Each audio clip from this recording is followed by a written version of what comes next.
Hello, welcome to Iowa Ideas in Depth Week. This week's focus is on college and career learning, and the name of today's session is Making the Space.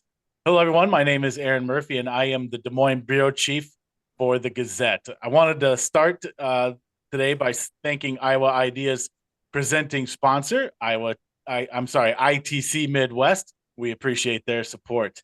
And next, I want to introduce our excellent panelists for today's discussion. I'll introduce them briefly, and then we'll go through and have each of them field an opening question here. So we have Kathleen Sender with the Waukee Schools. Hello, Kathleen. Hello.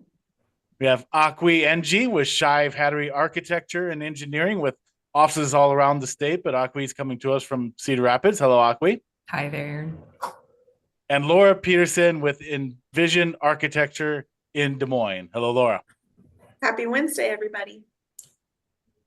All right. And before we jump into this, I also want to remind those who have joined us, first of all, thank you for joining us, that we will leave time at the end for any questions that you all may have. So if any questions come to mind throughout this discussion, submit them in the Q&A section at the bottom of the page, and those will be passed along, and we will get to as many as we can. So again, our topic today is making the space. What we'll be talking about today is how some schools are building hands-on opportunities for students to connect learning to the real world, and how schools and classrooms are being designed and built differently to accommodate those opportunities. So looking forward to a great discussion here about a very important topic. So let's get into it. And as I said, I want to start with a question for each one of our panel members that sort of lays the foundation for the discussion, and also should give you all a little glimpse into the expertise of these folks. So Laura, let's start with you, and I'll have each one of you take this. Laura, you can kick us off. Give us an overview of your specific work and experience in integrating hands-on real-world learning opportunities in K-12 education. To basically tell us what you do in this sphere. Question. Yeah, so I'm a principal and a learning environment planner with Envision, and I'm an architect. And I've been in this about 16 years, and it was actually the project that Kathleen will talk about in a little bit that got me started in this pathway. So I was a general project architect, working on retail and hospitality. And one day someone in our office said, hey, we're going to start working on this school for Waukee, but they don't want it to be a school. So we're going to use people from our team that have no experience in education to be a part of the team. I said, that sounds great. This was about 10 years ago.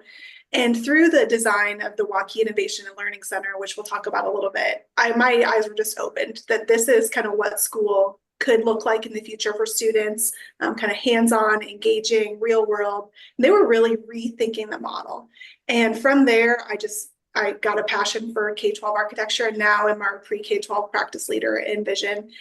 And really that project was a kickstart for us too in working in this world. So we've gotten the opportunity to work on, brand new projects for Waukee. We've done the Waterloo Career Center, which is kind of the complete opposite, a complete almost renovation. And now looking at moving their whole high school experience to be with their career academy. We have worked on some schools for districts that say, we want it to be in every classroom. We don't want it to be this special experience. So I've gotten to work on a wide range of projects over the last 10 years, from more traditional K-12 to more progressive, and have two exciting projects happening right now with Ankeny and Cedar Rapids schools with very different models, but really focused on this kind of hands-on, work-based, active, engaged learning experience. All right. If we don't get to it today, I may have to follow up with you offline about that Ankeny one, Ankeny resident here. So, you'll hear about it soon. Very good. All right, Kathleen, tell us a little bit about your work and experience in this field. Sure. Good morning, everyone. Kathleen Sender. As Erin said, I am with the Waukee Community School District. This is my 12th year overall in education. This will be my 8th year total in this work-based learning environment. Prior to last year, when I took over my new role, I was an instructor for our APEX program. It stands for Aspiring Professional Experience. And that's the main program that's housed out of our Waukee Innovation and Learning Center. I taught our exploration of exercise and sports science class. And because our program has grown so much, my new current role is the work-based learning manager. So we just have more and more students signing up for our programming every year. And so that opened up this new position. And so this upcoming year will be my second year in that role. And that oversees all of our work-based learning opportunities in the district. So it includes that APEX program along with our school to work program, which is our true internship program, as well as our intro to ed program, which is that teacher practicum experience for seniors. Excellent. And Akwi, fill us in on your experience here. Sure thing. Hello, everybody. I am with Shive Hattery Architecture and Engineering. I've actually only been with Shive Hattery for about 5 months, but as Erin, as you said, Shive Hattery is all over the state and really the country. I'm the communications and community engagement strategist with Shive, and I'm pulling my from my professional background in communications, but I really started off in the classroom. And so I was a language arts teacher for 12 years. This was 20 something years ago now.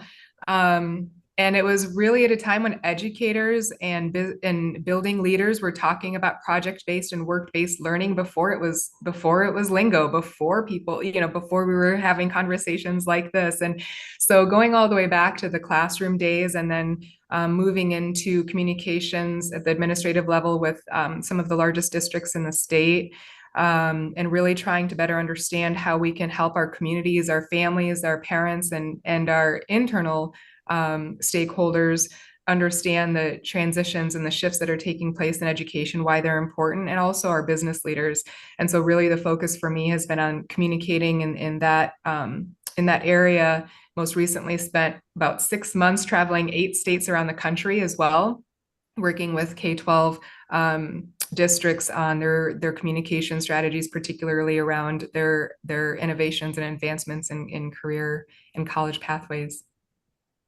Excellent. Well, there you go. I appreciate that from all of you. And another question here that I wanted to start with, again, that sort of lays our foundation here. I wanted to ask each of you, and Kathleen, we'll start you with this one since you're our school representative here, why you all believe it is important for K-12 students to have these kinds of experiences. So Kathleen, you start us off on that one. Yeah. A lot of times when speaking with students of all ages, when you ask them what they want to be when they grow up, they say like the typical firefighter, police officer, and then they start really thinking about it and they know what they see. So they think of careers that their parents have or that their neighbors have. And so truly this work-based learning experience is to help them open their eyes to the incredible careers that are out there that some that didn't even exist when we were growing up, right? And to expose them to different pathways to experience their passions and grow in those skills and help build their network. It helps build those pathways through their K-12 experience and then also post-grad as well.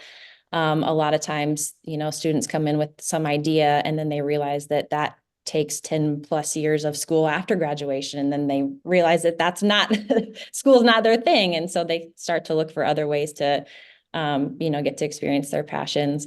So I truly think that schools provide this incredible opportunity to be those brokers of that network building and that knowledge building, to help translate what students are learning in the classroom to that real world experience. And a lot of times the load that teachers have in the classroom is heavy. And so a lot of these like soft skills or professional skills that we have the opportunity to teach aren't really taught in other places as well. And so when our instructors get out into businesses, a lot of times that's what we hear that businesses are looking for, are students that are kind of excelling in those soft skills or those professional skills. So that's also a plus, is we have the opportunity to teach other things that the typical classroom teacher may not have the time or the capability to get to as well. Excellent. Akwi, you take this one next. Why, in your view, is it important for students to have these kinds of experiences? Sure. So just piggybacking off of what Kathleen said, I think it's really a matter of increasing engagement, motivation, inspiration. Young people are ready and eager to learn and be innovative in a very hands-on way. And they're looking for those opportunities every single day. And I think that in partnership with our businesses and our communities, our kiddos are ready. Our kiddos are ready to learn. They're ready to create. They're ready to think outside the box. And providing them with these spaces, these opportunities, both in terms of the facilities and the infrastructure, but also with the programming and the curriculum. It's just becoming more and more hand in hand with each other. And then inviting our community partners, our business leaders, having those opportunities for students to really get a firsthand experience within our communities, with our business leaders and with our corporations, and is just critical. The gap between school and employment and even college readiness is just small compared to what it once was. All right. And Laura, finish us off here. Why do you think this kind of thing is important? I think I consider myself lucky to be someone that excelled in a traditional school system and also picked a profession that had a very linear path. Like if you wanted to be an architect, you did this, and then you went to school for 5 years, and then you got licensed. And through the last few years, I've just heard so many stories of people that that's not their journey and not the way that they got there. And also students, we hear about those real struggles in school to keep kids engaged. And it was actually Dr. Brad Buck from Waukee, the superintendent there, that I heard him say, kids aren't buying what we're selling anymore. They're seeing right through us. They are no longer okay sitting in their geometry class saying, why do I need to know proofs? Like, this is like, I'm never going to use this. And so I think kids are demanding more relevant education. They want to see how what they're learning is going to apply to what they want to do, and make those connections. And so hands-on learning and connecting to business helps them to understand why, as an architect, physics is important to me. I need to understand these things, or how geometry translates to construction. And how do we blur those lines then between the things that we find important to teach in classrooms and the careers, and make those connections for kids to make it truly relevant. There are kids that are not excelling, and so we know that these kind of hands-on experiences, active learning, engaging them, specifically a lot of this targets students that are not doing well kind of in traditional classroom settings. So that kind of pivot and change is why I think this is incredibly important work. Excellent. There you go. So now we know why we're here. Let's get into a little more detail. And one thing I want to mention to our panelists, and I apologize, I forgot to mention this before we went on the air, so we'll do a little live housekeeping here. I want everybody to chime in whenever. I'll have a question that kind of goes to each one of you, but if any point any of you have a thought, please jump in. Don't wait for your name to be called on necessarily. So let me start with Akwi and Laura with this one. Let me get a sense of how classrooms and learning spaces are being designed or maybe redesigned to support this kind of thing, because it's not always a traditional classroom setting kind of thing. So Akwi, start us off here. Obviously, you guys are coming in from the architecture side of this. How are we rethinking the way classrooms look with this kind of stuff in mind? Yeah, I think that two really big categories is first, just adaptability, creating spaces that are adaptable. More and more our administrators, our communities are recognizing that education, the landscape of education changes so rapidly, and it will continue to. And so ensuring that the spaces we're building and designing now are really created in a way that 20 years from now, 25 years from now, they're very relevant, they're usable, and they're adaptable. That sense of being nimble is really important. Also engaging the community in terms of just creating spaces in our schools that become community hubs. More and more we're seeing that trend, that I don't think will be a trend. I think it will be just part of the practice moving forward, is how can we integrate elements of the community and the work that's done in communities into our schools, and really develop that relationship between the communities and the schools. So I think those two things are really critical in terms of just the design that we're seeing currently happen. Laura, what would you add to that? Yeah, I would piggyback on. I think one thing that we see in most schools, most school facilities are 50 or 60 years old, and education just looked very different. Not even just the hands-on learning and maybe specialty programming, but the things that are happening in every classroom. They were designed to face 30 students towards the front of the room, not get them up and move them around, not bring anything in with them, not have computers. And so generally what we see is most schools, teachers are just limited by the amount of space they have. So even just giving teachers a little bit bigger classroom tends to open up their opportunities for the kinds of activities that they're going to do. And I think a lot of us, if we, the three of us get to see a lot of classrooms in action, I think if parents and people went into classrooms, it might look like a little bit of chaos, which is exactly what my workplace looks like too. You know, there's a group meeting about a project over here. I've got my headphones plugged in and I'm tuned in, zoomed in, doing this. Someone over here is talking with someone maybe around the country about a different topic. And so it's more of that kind of individualized learning. So just having spaces, as Akwi said, that are nimble and fluid, that can adapt, not just like from a day-to-day, but like on the fly. A kid needs something, how can the space respond to that? So I think just generally the kinds of space and then how we furnish it are kind of the two pretty easy architecture things we talk about a lot. And to add to that, that's exactly the thinking that went into our building, was that we don't know what our program is going to be 5-10 years from when it was built. And so there were no specific spaces designed for specific classrooms. And the change that we've experienced with our programming because of our ability to move and adapt in the space has been incredible. All that to say, we are in the process of going through an addition because our programming has increased. We do now need a little bit of that specialty space, but we still have the original design that can now be adapted to whoever's moving into that space that we're gonna, change. And so it's just been incredible. And along with that, we host all kinds of district meetings because we have the space and movable furniture. We host all kinds of business partner meetings. A lot of our business partners, they do get free access. When they partner with us, they can rent our spaces for free, and they come in, and not only do they like it because it's free, but because it is so adaptable and we can meet a lot of needs that way. We also host grad parties. We had a prom there last year, which was new for us, but it was fun, and that it worked out so well that we're going to continue hosting a prom for our district. And so it's just been awesome to see not only our vision for how to use the space, but everybody that we partner with because of how adaptable it's been. So we love it, obviously.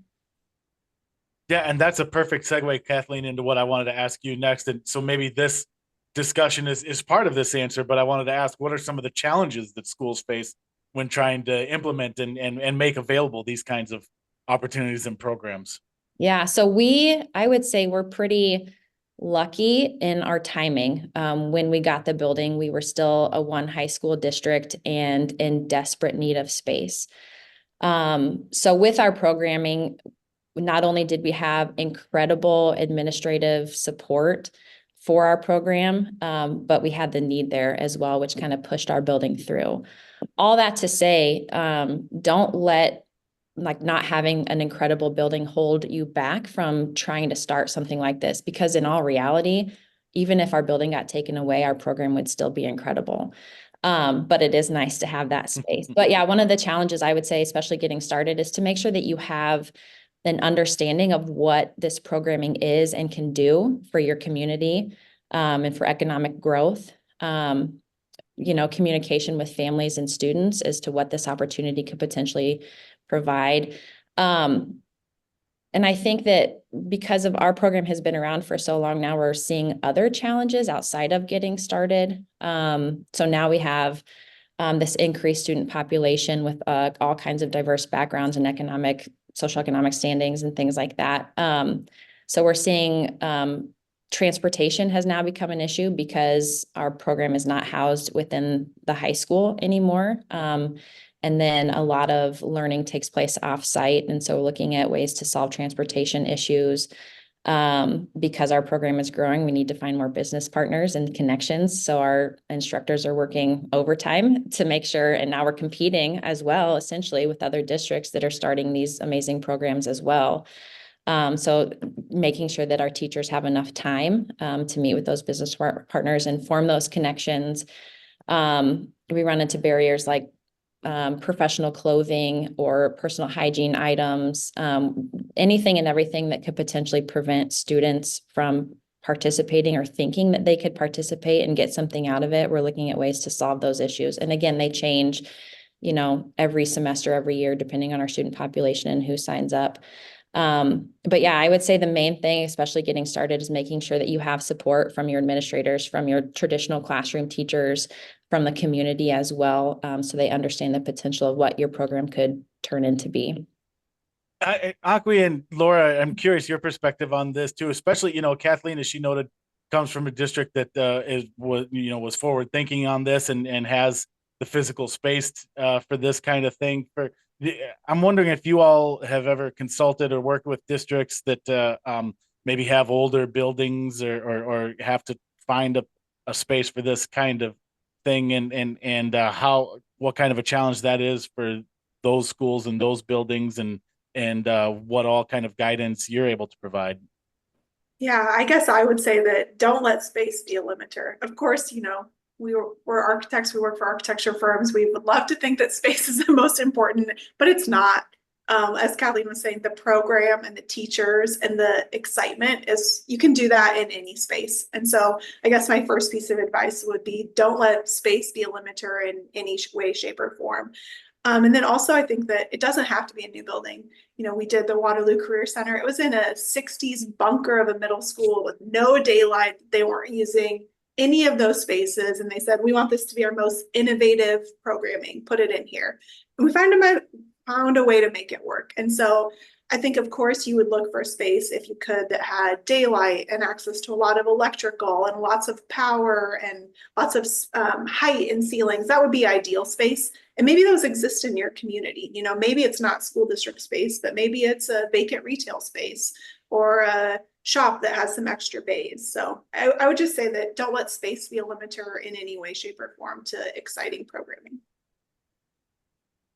I would add, I think I would just reiterate a couple of things that both Kathleen and Laura have said. The first is that challenge of providing equitable access to students, access to the facility, access to the programming, right? So transportation, even the logistics of schedules. So, and I'm speaking with direct experience with the Waterloo Career Center, with Central Campus in Des Moines, with Waukee, with Cedar Rapids. All of these different school districts really have very similar challenges, and they do the really significant innovative work of ensuring that in some cases they've been forward thinking, right? Like, these facilities have been in existence, the programming has been in existence for 10, 15 years in some cases, and yet the logistics of access, making sure that all students have equal access, equitable access to the facility, to the program, remains a challenge.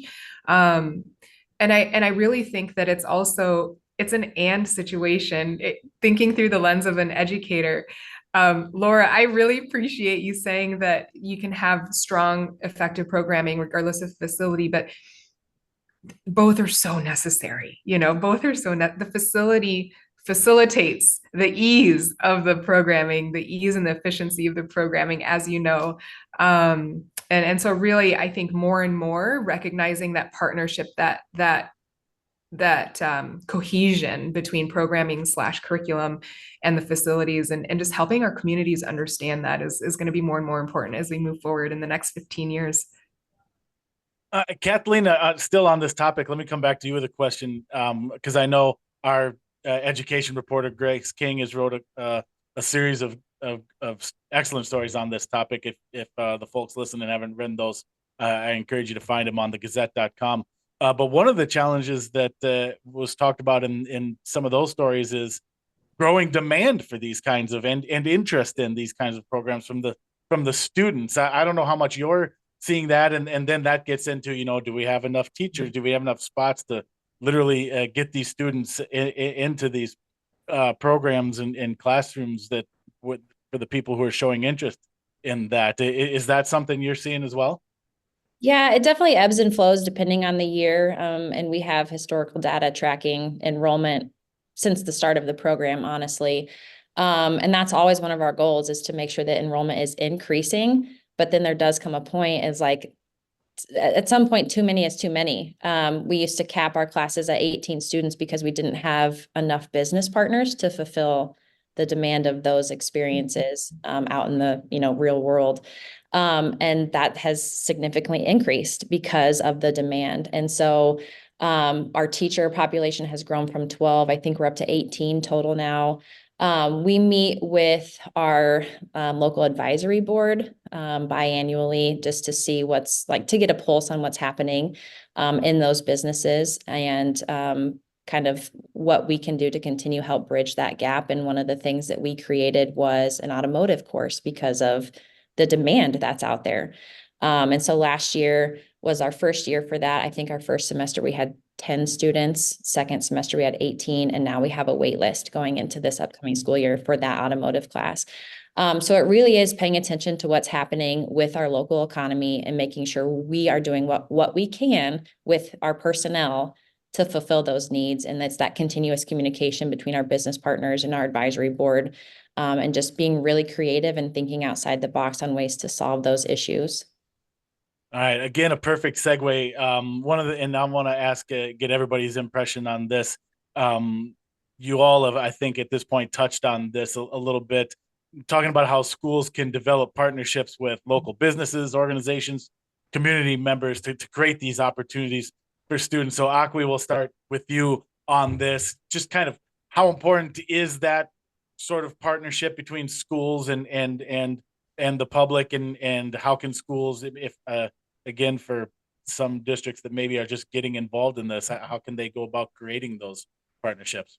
Yeah, I that's what, if I can just be colloquial for a second, this is what gets me really geeked out about what's happening in education in the next few years, because I think that partnership between the businesses is so important. And like Kathleen was saying, it's an opportunity for our businesses who've been, I think, waiting in the wings to really support school districts to have that tangible opportunity to do so now in very specific ways. And they know that today's students are tomorrow's employees. And they're eager and ready to help the institution of academics and education. They're eager and ready to help everybody in that area ensure that students are ready for being employees tomorrow. And like Kathleen said, the soft skills are critical. So that's really one of the things that I think is becoming most important, particularly in my work, is helping school districts understand that this is an opportunity that's right there just outside of their doors, and helping districts understand how to, and the importance of engaging with their community as a whole, and then their business leaders and their business partners. And to Kathleen's point, being really specific about looking at the needs of the workforce in your community. Listen to your Metro Economic Alliance, listen to your business partners. What do they want? What do they need? And educators are beholden to ensuring that they're offering a certain curriculum, right? State standards and all of that, very high standards. But it's really upon both of those groups of people to better understand how they each can align programming, align curriculum with the needs of the community, both in the workforce and in the college and career readiness. And that's, I want to actually specify that as well, as engaging with the universities, colleges, and community colleges is such a huge part of this puzzle as well. This is not an or situation. This is an and situation. And that's what gets me super excited about it, is that I think it's an opportunity. Everybody is saying that we can really work collectively to support our students and to support our communities. That's great. Laura, how would you expand on that?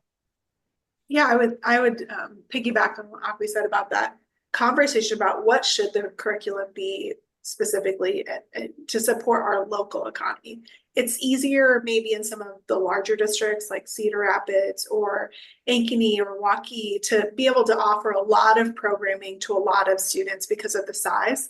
But we talk with a lot of smaller Iowa districts that, they can't be everything to everyone as they start a hands-on work-based learning program. And so I think the first connection is, what is your local workforce and how can you help them? And so starting those conversations, whether it's a strong ag connection or some sort of mechanical or construction, like what is your local need, and start first by supporting that. Because I think that we see a lot of districts struggle to try to be everything to everyone for every student, and start with your local, because that's where the most support will be.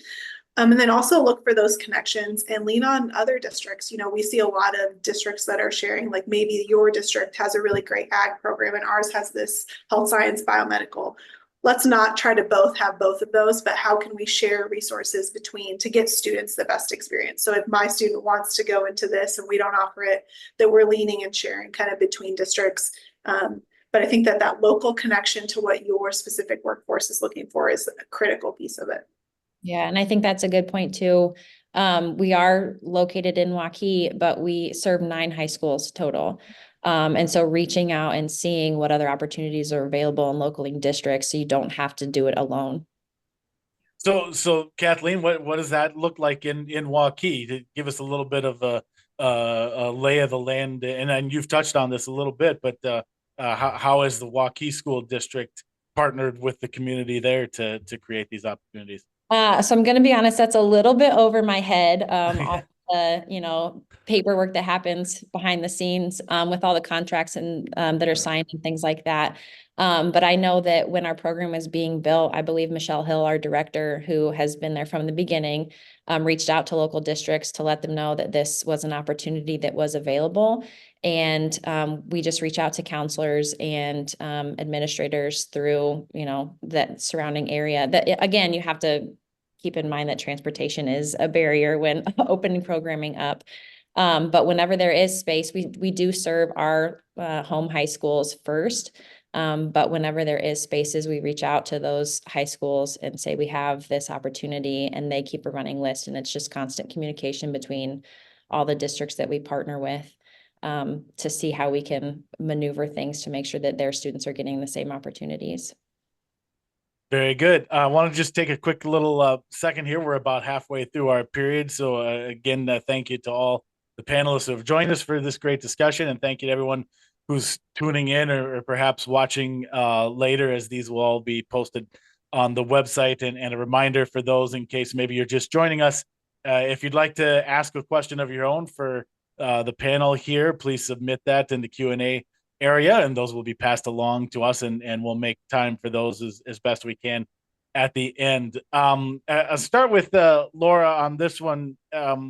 What role does technology play in all these kinds of experiences and programs and making these opportunities available for K-12 students? I think it's just these students have never known a world without a technology-rich environment all around them, and so it has to be seamless. That's my biggest piece of advice is students have to be able to connect and share without it being hard. And they tend to do that just fine. But we've seen, specifically since COVID, it's been such an advantage because, as Kathleen was saying, they used to only be able to pull from local workforce. Where could they have access to an architecture firm or a construction firm?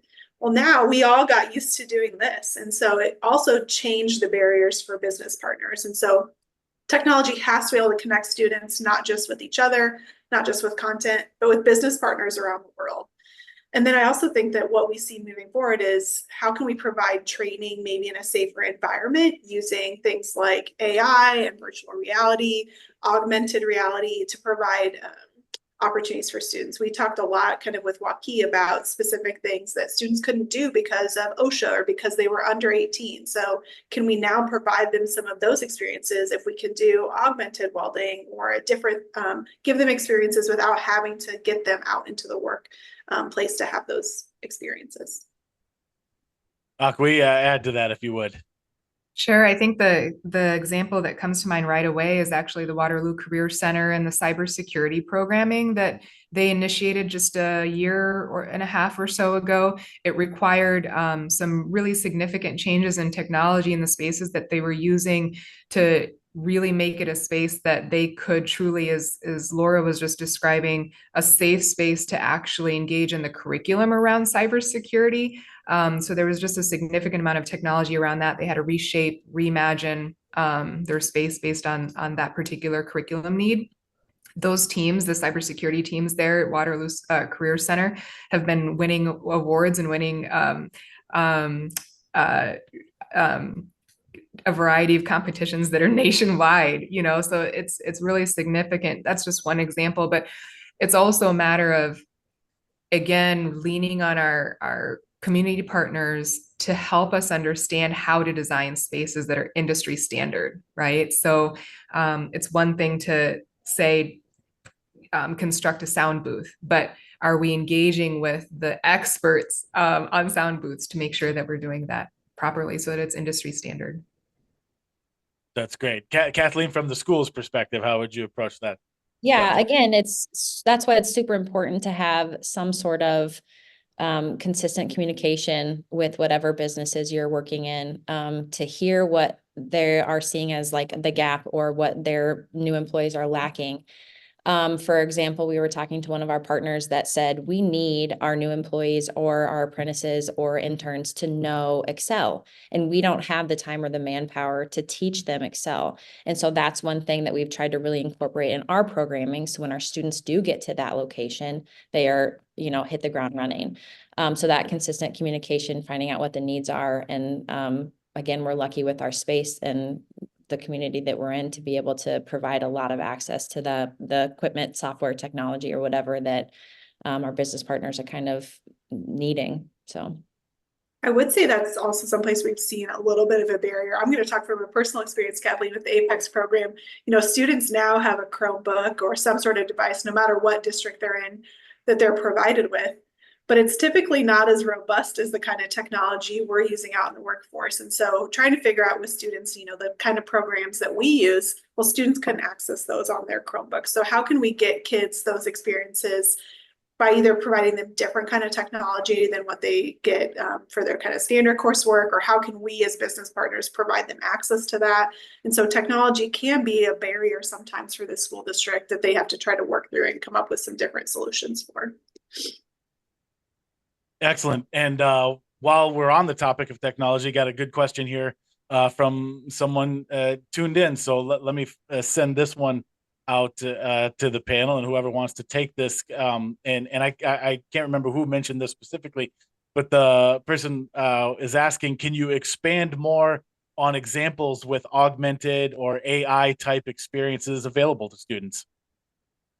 I think that one of the most interesting things that I saw was actually, I was out on a trip to Colorado with the school district a few months ago, and was in a suburb of Denver, and their students that were enrolled in their virtual reality courses were designing programs for other students. So for example, there were kids in biomedical. Instead of working on cadavers, the students in the VR course were designing programs so that students in the biomedical could put a headset on and do work on cadavers, or students in VR were creating those experiences for other students. So I think that we see districts just barely scratching the surface here, but I think that we all see that that's where programming is likely heading. But I don't have a lot of other examples, but I just thought that was really interesting to use students in their program to create those experiences for other students. That's great. Excellent. Thank you. Kathleen, I wanted to check with you because we put these in place. Students go through them. From the school's perspective, how do you assess the effectiveness and the impact of these kinds of programs and classes for students?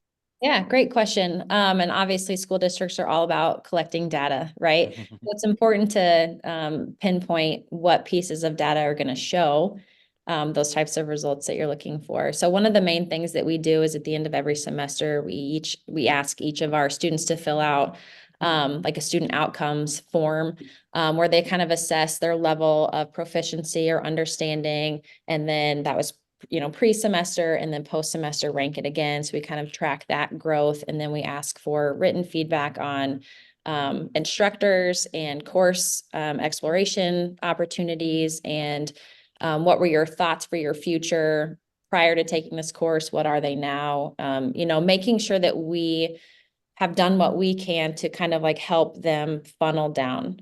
And obviously we always say that finding out what you don't want to do is just as effective or just as important as realizing the thing that it is. So we want to make sure we capture that. And so it's kind of a long assessment towards the end of the semester that we send out. We go through those. We share those out with each of our instructors. And that also gives the instructors ideas as to what experiences they're lacking in their programming as well, so they can improve and continue to create those experiences for the future. We send out lots of parent feedback forms at the end of each semester. A lot of times what we find is if we can somehow pair the student response to the parent response, it's different a little bit because sometimes they don't always talk to each other, but it's important to get the parent perspective as well to make sure that we're doing our part in communicating what our program actually is and the experiences that we're providing for their students. We get data collection throughout the entire year, and we submit an annual report that has all kind of demographics. Our goal is to match the demographics of each high school. So we track ethnicity, 504, like everything like that as well. And there's a new state initiative now for expanding work-based learning experiences K-12. And so we're kind of working on reconfiguring that data collection to make sure that those experiences are occurring earlier. So we're kind of working on that. But yeah, all that data collection is in that annual report. During our programming, we have our current students create LinkedIn accounts, and they join our alumni LinkedIn page, and we truly do track down each individual. And we also try to collect data on, this is the course they took while they were with us. Did they end up in that profession?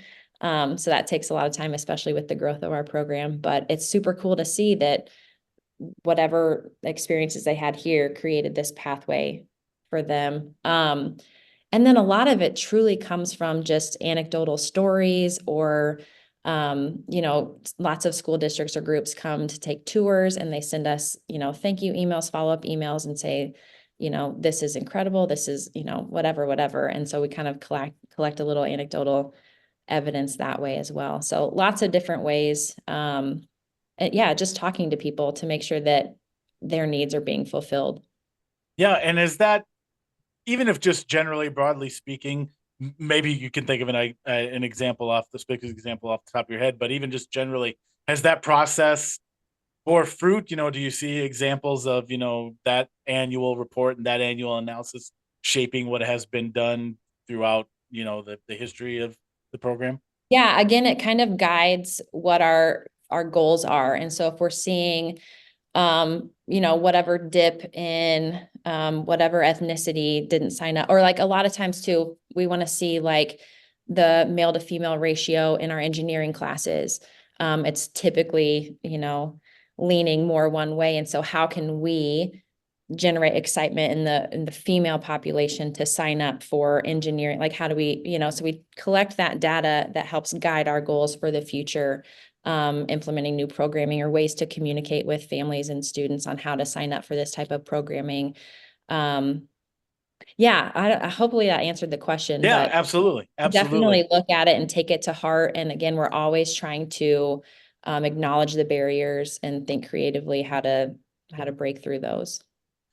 And Akwi or Laura, I mean, that's an obvious question for the school side, but before we move on, I just thought I'd leave it open. Is, that end result, that assessment, is that something that you all are considering from the design side of things? Yeah, I think that we always start by trying to figure out what are those end goals. So whether it's absenteeism, dropout rates, participation, we try to track those along with our school districts and understand what are we trying to affect and impact in the programming to make sure that all the decisions along the way, that we are using those kind of as our framework as we move forward. I would also just add one thing, that this is another story. Some of it is also about how school districts market and talk about the programs. We talked about this workforce to school connection. Well, maybe there's a need in our workforce for garbage people, but how do we talk to kids about that being a high-paying job, get them excited about it, get their parents excited about it, let them understand the future? And so some of it is also just in the naming of that coursework and the exposure to it.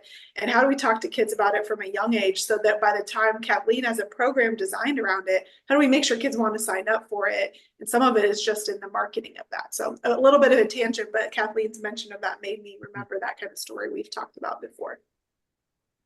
Yeah, it's very much what they've already said: quantitative and qualitative feedback, the attendance rates, the engagement rates, the fact that students have a sense of agency, and how that sense of agency is articulated in testimonials. And when you talk about, what got you excited about school today? So even just that level of testimonial. I think of one student in particular who is a professional scuba diver in South America, but she specifically attributes that profession to the plumbing classes that she took. Wow. Yeah, in high school. And so really helping students understand that the hands-on skills that you have, applicability of these skills is just nearly infinite, right? And that's an opportunity to, as we're thinking through the use of these spaces, really helping students feel that sense of agency to access these opportunities in these spaces differently. And that discussion reminds me of Laura, as you described it, a tangent, but it made me remember, and I want to ask you all about, and Kathleen, maybe we'll start with you on this one, parents' role in all of this. Obviously, the focus here is the students, and we're working on outcomes for the students. What is the parents' role in this arena? Again, it's important to pay attention to how and what you're communicating, because a lot of times when students are going through that registration process, they're registering for classes that their parents are telling them to take. And school was not the same when my generation was in class. And so it's important to make sure that we're getting that information out there from all parties. So you hear from us, but you also are hearing that from your traditional classroom teachers and your counselors and district level communication. And so inviting them in, making sure they're aware of the programming that we're offering, and sharing out those stories of that successful pathway. Like, I took this class, I found this out, found my passion, and now I'm doing this. So sharing those fun stories district-wide as well is really important. So the entire family can buy into the opportunities that programs like this can provide. Yeah, Laura or Akwi, would you have anything to add to that? I would just add, it feels like it's a lot of debunking myths, which is very similar to what Kathleen just articulated, right? It's debunking myths. And so when we talk about career technical education, I think certain generations have a really specific view of what career technical education, or CTE, means, but college career readiness, CTE, whatever it is that we're talking about, we're really talking about hands-on experiences that help students find pathways that really end up in apprenticeships, internships, while they're still in high school. Potentially they may choose to go on to college, they may choose to go on to something else right outside of high school. And it's really just debunking a lot of these myths around the language that we're using to ensure that they understand the opportunities and the experiences that students really are experiencing in the classrooms. I think one of those myths that we hear a lot is that this kind of education isn't rigorous. You know, that traditional college prep was rigorous, and like, now my kid's just doing this, and like, where's their rigor? And so I think that that's one of the biggest myths that we can, as parents, need to understand, that it's rigorous, but maybe in a different way, and in a way that your kid's much more excited about than solving 100 math problems every night as their homework, or writing 12-page essays. Not that we're not doing those skills, but that rigor can look a lot of different ways. And it's just, like Kathleen said, it's just different than when we all went to school. And so just changing the mindset around specifically rigor when it comes to this program is something we talk about a lot. A fun example of that I always like to share is, at the beginning of each semester, we would kind of like, offhandedly survey students or whatever and say, why did you sign up for this course? What were you hoping to get out of it? And a lot of times students would tell teachers to their face, like, oh, I signed up because I heard you don't do anything. And it's like, well, that's not true. But then it's like, you think that you're not doing anything because what you're doing is fun and it's meaningful and you're passionate about it. So for example, you sign up for like our graphic design course, and you come in and you get to design things for real clients, and you get to see your stuff out in the community, and it just feels fun. So you go to school and not do anything, except you're doing incredible work. But it doesn't feel like work because it's something that you love to do. And a lot of times, again, you don't get that opportunity to follow through on those passions in that traditional classroom setting.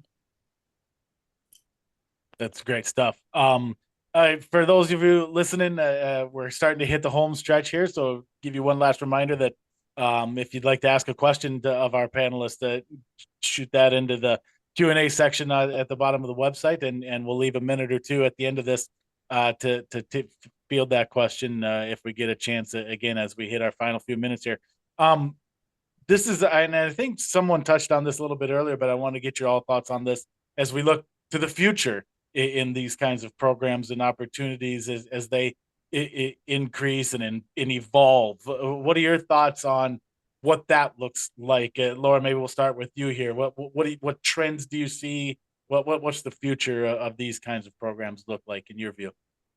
I think that what we see the future is that these are no longer maybe standalone programs, that the the line between what we still consider traditional comprehensive high school and these hands-on active learning programs or work-based learning programs, they're still pretty siloed in some districts right now. And I think what we see is that is going to start to cross and blend more, so that I no longer think of this as my special class and this as my regular class. And so that's what we see a lot of the conversation in districts going towards, is how do we do core credits or core courses that the state says we need to do? How do we do that, but in an environment that feels much more like an Apex program or something else? And so we see that. And I think that the other thing we see, Kathleen's talked about this a little bit, is that K-8, like what's the experience starting from when kids engage in education that gets them to the point that when they sign up for a course in 9th and 10th grade, that they know about the course, they know about these careers, they already know what they might have an interest in. And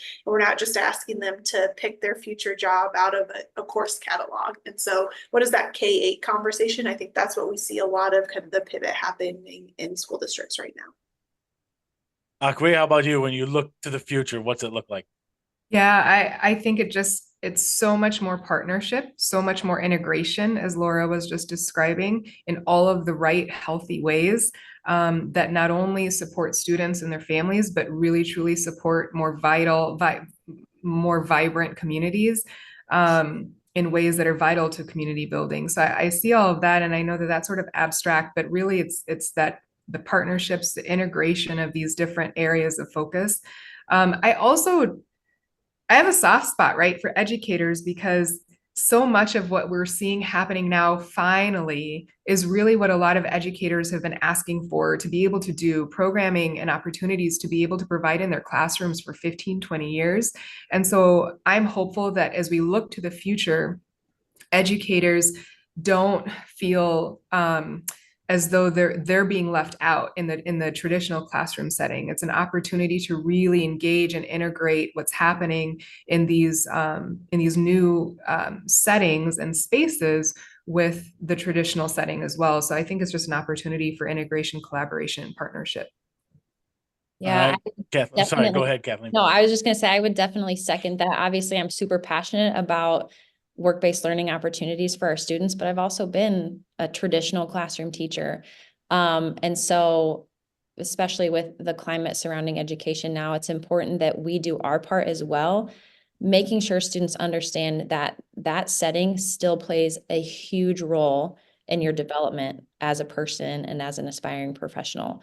For example, if you want to get into marketing, yeah, obviously take our marketing course, but you also need to take speech, and you need to take English, and you need to take all these things that give you those important foundational skills, because if you don't have those, regardless of your experience in a course of ours, you're never going to get hired for a job. So you take those classroom or those traditional classes seriously. That also gives you an opportunity to explore what your passion areas are, and then come to us and explore the careers that are associated with the skills that you excel in. And so it's constant work, constant communication between both parties to make sure we're on the same page in putting our students first and setting them up for success post-graduation. Kathleen, kind of tangential to this question, forward-looking, how can schools sustain these kinds of programs, especially, it's not uncommon to hear school districts talk about budget concerns and issues. Do you have any experiences in Waukee that would inform how schools can sustain these kinds of things over the long term? Yeah. Honestly, I would say making sure that you have a group of people that want to stay. I feel like a lot of— Are you talking about staff there? I assume? Yeah. Yep. Yeah. I would say a lot of the challenges that maybe I'm seeing from a personal perspective that other districts are going through is there's just so much movement. And so you have a group of people that are passionate, try to get something started, and then they move on to other roles, or somebody new comes in and doesn't have the same vision or something like that. Again, we are incredibly fortunate to have people in our corner that have stayed and that are passionate and don't want to leave until they see things through, if that makes sense. Mm-hmm. And so it's important to, even if you don't stay, but to get a group of people with the same vision. So when there is change, new people coming in are still working toward that goal that you set your mind to. Finding the right people and then keeping them for as long as you can, holding on for dear life, right? We all want to solve that one. Right. Akwi or Laura, how about from the design side of things? Do you have any thoughts on that? How a school could, get this rolling and then make it so that as best they can, it's going to be around for a long time? Yeah, I think that Kathleen talked about the people. It's also about the culture of the place. The space can do a lot of things, but it is about the culture and the people and the staff that you hire. Another thing we hear about a lot is just access to teachers in these somewhat specialized areas. And so finding teachers that are passionate, they might not know a lot about this topic, but they want to dig in and they really care about it. And then similarly, how do we find people that are out in the workforce that want to teach people? I have had 30 years as an electrician. Now I want to maybe pivot. Maybe, I don't want to be out on a job site anymore. How do we make that pivot? And so the state is helping to work on those kind of constraints right now of letting people move from profession to teaching. But I see that as a big challenge for school districts moving forward, is how to staff these facilities and have vitality and kind of long-term sustainability there. Yeah, and I would just echo what has already been said. I think it also just boils back down to partnerships. Moving forward, the partnerships between the school districts, their community, and their business partners, and just being willing to learn and listen. Being willing to learn and listen and move forward informed by the needs and values of your community and your business partners, as well as the needs of your school district, your students, and your staff. All right, I appreciate all that. We're at our 5-minute mark, so I'll give one last question here to everybody, and I will say to the folks tuned in, if we've been taking questions from the audience, if you still have one, you might be able to sneak one in here. I would do it now. Don't sit on it, and we'll get it in. Otherwise, and Laura, we'll start with you to take us out here, and this is sort of a big picture question, so it may be stealing from various points that we've talked about along the way, but just kind of broadly speaking, wanted to get each of your perspective on if there are schools that are just beginning to explore these kinds of programs, hands-on, real-world learning opportunities. What advice would you give them? Laura, we'll start with you on that. I say start where you are. Just get started and do something. It won't be perfect, talking about reshaping how we offer credits, bringing new staff in, bringing new spaces online, rethinking your program of study, making community partnerships, but start where you are and be okay being kind of always in beta, that you're always okay evolving and changing your program. Because I can tell you the program that Kathleen's a part of, when it was 4 people in a back classroom in Waukee, it looked a lot different than it did today. But they started, and that's where kind of the energy started. So it's an overwhelming change. There's a lot of places you can go as a district, but don't let perfection stand in the way of starting something. Excellent. Akwi? Yeah, I think at Shive Hattery, we're learning that one of the things that we need to help districts understand is the need, as they're working through this work, to re-engage or engage with their 55 plus community members, 55 years and older. When you think about 55, 60 years and older, those folks are some of the folks who are most likely to vote in your communities around different matters. And a lot of times school districts don't communicate to that demographic. They're communicating to the most direct and most immediate folks, their families, their staff, and a lot of those people are under that 55-year mark. And this work really truly is a community effort. And I think school districts really need to think, as they're moving forward with these initiatives and engaging their older demographics, their 55 plus demographics. All right. And Kathleen, from the school district's perspective, you've been through this. What advice would you give to schools looking at getting something like this going? Kind of just what Laura said.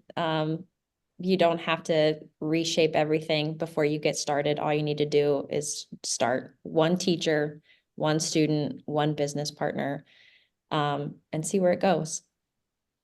All right. And we got literally just 2 minutes left, and we got a last second question here. So maybe if one of y'all, whoever wants to jump on this first and give a quick answer to this, the conversation around rigor, how do you balance the transition for students who are interested in a program like this in high school, but still have plans to attend a 2 or 4 year institution where rigor may look more like that quote unquote traditional approach that you described? In about 30 seconds to a minute, who wants to field that one? I would think it's, go ahead, Go sorry. ahead. No, go ahead. Go ahead. Go ahead, I was Kathleen. just going to say that partnership with your community college or local universities, things like that. One of our standards, the entire curriculum comes from DMAC. And so making sure that we are doing our part to fulfill those needs. And so our students understand the level of rigor. Just because you're a high school student doesn't mean that you're not held to that same expectation as a college student, because you actually are enrolled as a college student at that point. Excellent. And I appreciate you both being willing to jump in on that question. So, look, that's all the time we have for today's discussion. I knew it would be great. And I knew we'd fill the time. I appreciate our three panelists so much. Kathleen Sender, Akwi NG, and Laura Peterson. Thank you all for being with us. And thank you, everyone.